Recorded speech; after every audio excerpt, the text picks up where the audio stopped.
suffering for yourself or others, or both. When you see that, that's the seeing of it does not come out of the conditioning of your mind. When you become aware of certain behavior or thought patterns in you, the awareness, the presence, the deeper presence that you are has come in. And from there you can see what you did was very limited. It created suffering for yourself or somebody else or other people, and you didn't even know it.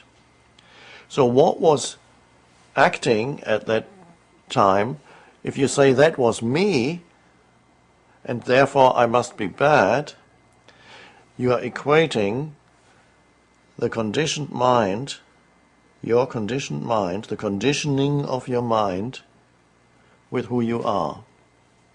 If you say, I did that, therefore I'm bad, and continuously think about it, you're equating who you are with what we could call unconsciousness. Unconsciousness means to be totally identified with the conditioning of the mind, so you just have to act it out. Now, there's still millions of humans on the planet who live in that way because the dimension of awareness hasn't arisen yet, so they never know what they are doing. They continue to inflict suffering on themselves and others, to act unconsciously, but they don't know that this is what they're doing. They cannot do otherwise. So the moment you realize, this is what I did, who you are is the awareness that sees that. Who you are is not what you did. What you did was the conditioning of your mind playing itself out. So you trap yourself in an illusory identity if you feel that I did that. No. Who is speaking? Who is I? Are you the conditioned patterns of your mind, or are you the awareness that sees? That's the spaciousness within the deeper I that sees what the mind is doing. It sees what the mind created in the past. It even sees what the mind is creating at this very moment. If you are aware of the things, the thoughts that go through your head, how you speak to another human being, you may be acting out a role, and suddenly there's an awareness that you know that you are acting out a role. And then comes the possibility of, instead of being the role, being the awareness, and then act in a truly genuine way with enhanced intelligence. So the unconscious action was unintelligent action because it was action created by the conditioning of your mind, which has nothing to do with who you are. So there's a tendency for the mind to personalize the conditioning and say, I did that. And that creates guilt. And that keeps you trapped in a very narrow sense of self, because you have equated who you consider to be yourself with conditioned patterns that you acted out at the time. It wasn't you, it was unconscious, human unconsciousness. No more. And now you see it. So you see it, and at this moment you would not act in this way because the awareness is there. Maybe the awareness will stay and this will never happen again. It is also possible that the awareness becomes obscured again and the same behavior pattern happens again and you don't know it except afterwards when the awareness comes again. Oh, I did it again. And this can happen quite frequently, so it's important.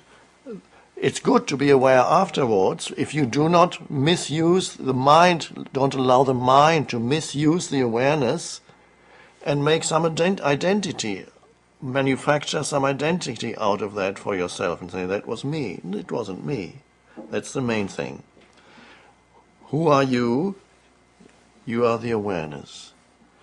Anything else is forms that arise, thought forms, emotional forms, behavior patterns. So your destiny and your purpose in life is to increasingly be the awareness rather than the conditioned pattern.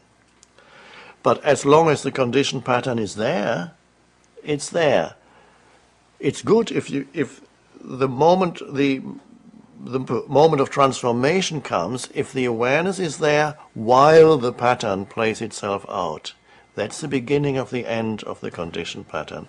So if it's a certain kind of behavior, perhaps with women, you do essentially the same kind of thing, and it happens again and again, and the awareness comes afterwards, and one day the awareness comes in the middle of doing it.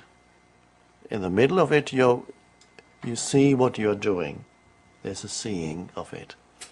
And that's the beginning of the end of the pattern. Then it may just one or two more times, the pattern may come up in a weaker form, and it will then collapse. So in other words, you are making what was unconscious conscious, and that changes it.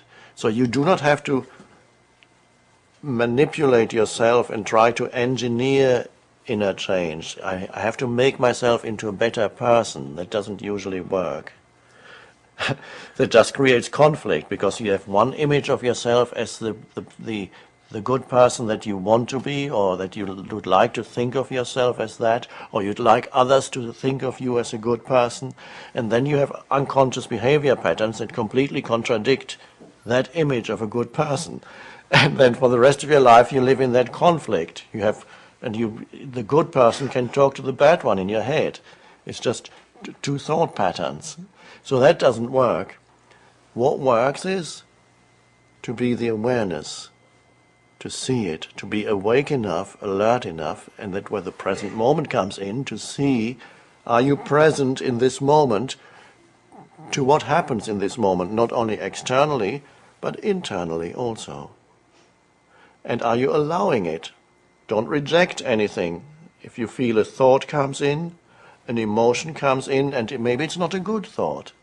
Maybe your mind says, after the thought has come in, your mind says, oh, that wasn't a good thought, I shouldn't have thought that.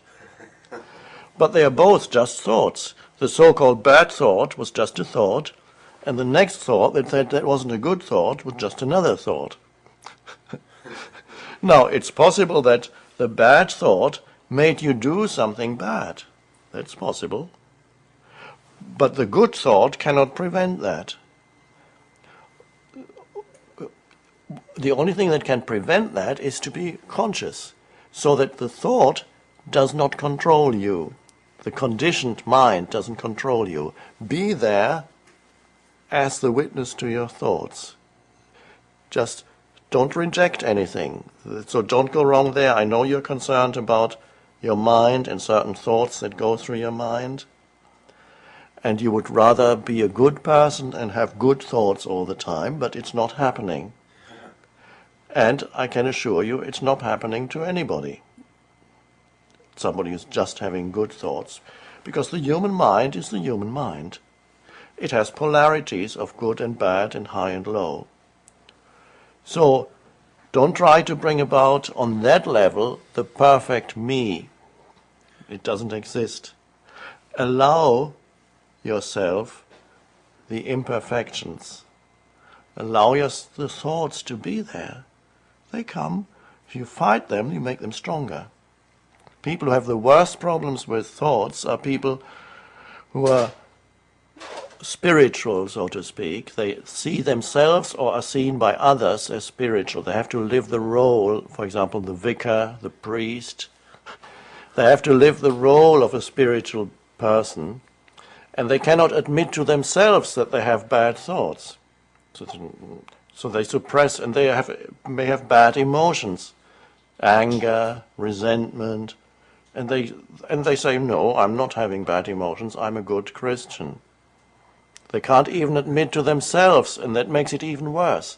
And then suddenly very bad behavior comes out of them, and they don't know where it came from.